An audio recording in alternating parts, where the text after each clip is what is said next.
Another issue I have about being a special ed student, sometimes it can be pretty lonely because if sometimes you feel isolated. It depends on the student. It totally depends. Like some are integrated and some do normal classes, and I managed to be one of those students.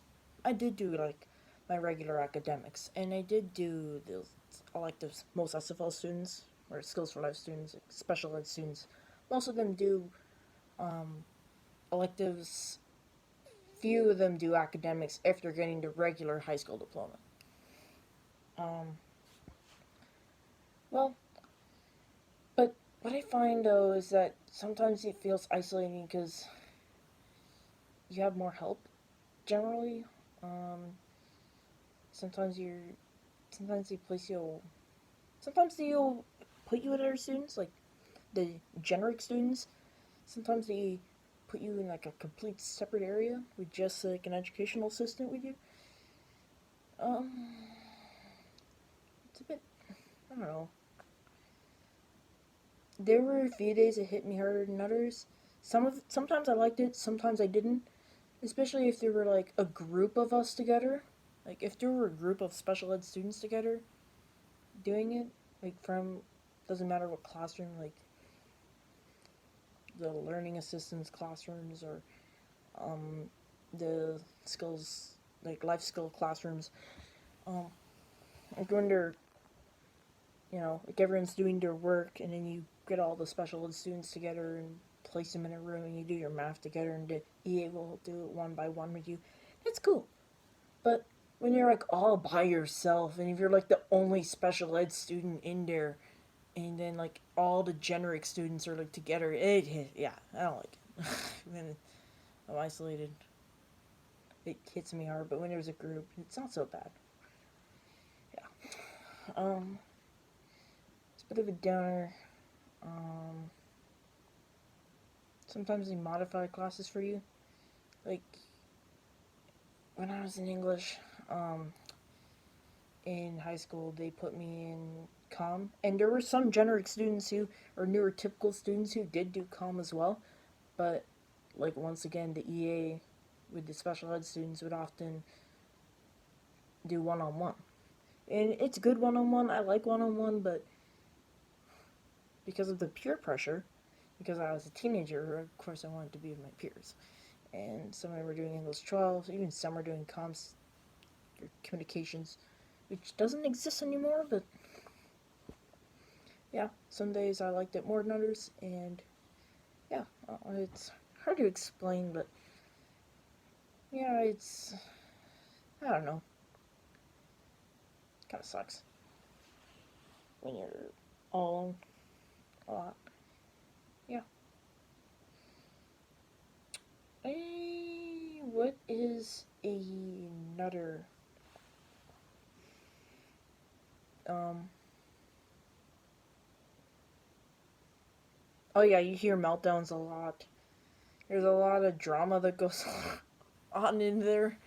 Like sometimes it's behavioral, sometimes because sometimes people have meltdowns, sometimes people will freak out over little things, like a middle schooler, because some of these kids are like mentally like some of them are like the mental age of a middle schooler, and some of them are have a mental age of an elementary schooler. It depends on the student, and some of them are just like a few years behind. Like for me, I was like 16. Maybe it was a few years, probably like 14, something. I mean, though I didn't really like it when people mentioned my mental age because I was a very sensitive person. I still am today. In today's world, I'm a very sensitive soul, and little things do hurt my feelings. So yeah. Um. Excuse me. Besides that, yeah. Um. Yeah. A lot. There's a lot of chaos in those rooms. And sometimes you don't always feel safe because some kids are very violent. Some kids throw. It's actually quite scary. Um, some of them have anger issues, and some of them have mental illness. Some of them take substances, because, like I said before, some come from like very dysfunctional families, or some of them are just very dysfunctional people. And you get a lot of that. Like, I swear to God, you might think the special ed rooms are the safest places ever. And it, in a lot of ways, sure, it can be safe, but there's also there's a side to it where it's not always the safest, in my opinion. So yeah, there's the pros and the cons. Let's go to the pros now. Now, when you find good students to associate with, they could be your best friends for life. Like, they understand you, or majority of them do, um, and you can just make like some of the best friends there. Like, some of my best friends I was in special ed with, so it's so it's comforting to find people that accept you for who you are and who won't judge you. And there's a lot of generic students who accept you just the way you are too. And I'm really thankful to meet these students, because it can be pretty hard to find. Like, some are really kind and some are really sweet, but some of them are like overly kind and treat you like a baby, and they treat you like a little kid. And some of them, they ignore the special ed students, which for a high functioning individual, I can sense that. Some some of them, like, who are in a lower level, they don't always sense the way they're treated is different. But when you're a high functioning individual, you can sense it.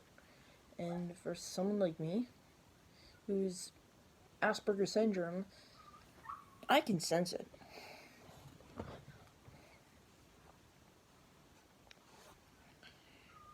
Um,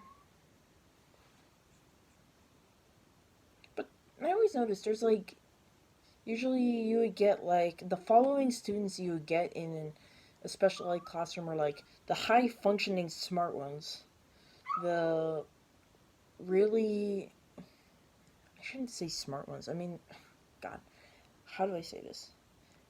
Like the ones that are like intellectually more capable of doing the generic classes or academics in particular. You have your, yeah, you have those students. You have the drama queens. You have the um, like severely mentally challenged students, and you also have the dysfunctional ones. Those are like the main four you would see. And there's another one. Oh yeah, like the very stuck up, narcissistic, I don't want to be in the room students, screw off students. Those are the five that you would see.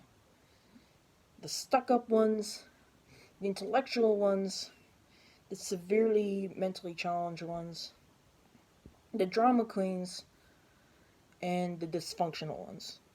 Those are the five type of students you would see in those classrooms.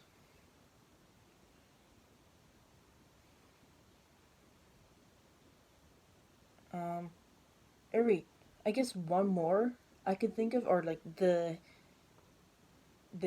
friendly, easy to get along with students. I forgot to mention those ones, and the clingy ones. So there's seven. God damn it. Yeah, seven of those. Yeah. There's clingy. There's like the very friendly ones, the drama queens, the crazy drug addict, dysfunctional students, the narcissistic, stuck up ones, the intellectual ones, and god damn it, what was the last one? Now, forgot. Um, yeah, there's.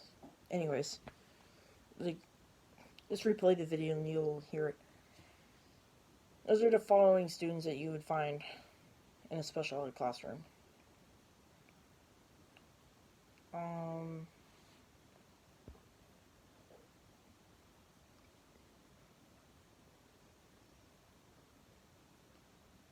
There's very few sweethearts in those types of classrooms because not all the teachers want the students to date. Back then, I never really understood it. But I guess in a way I do now because some of them are very dysfunctional people. Believe me. Like, if you're part of the student union, welcome to the club. You'll see it. And anyways, well,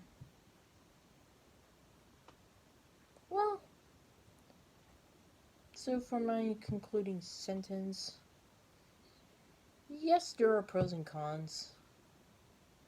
It's not the greatest place in the world. But I fond memories, and those are the ones I'll keep. Some things I kind of wish I could change, but kind of wish I had different behavior back then, but, well, it's in the past. All I could do is just think about the memories. I forgot to mention bonus.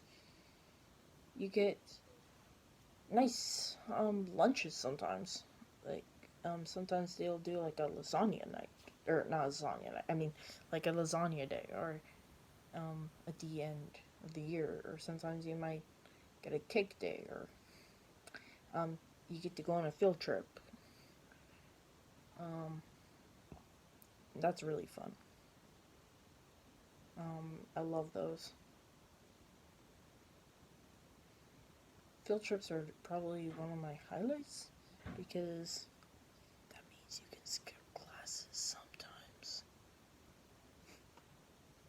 Anyways, so I guess I will end it here now and sign out.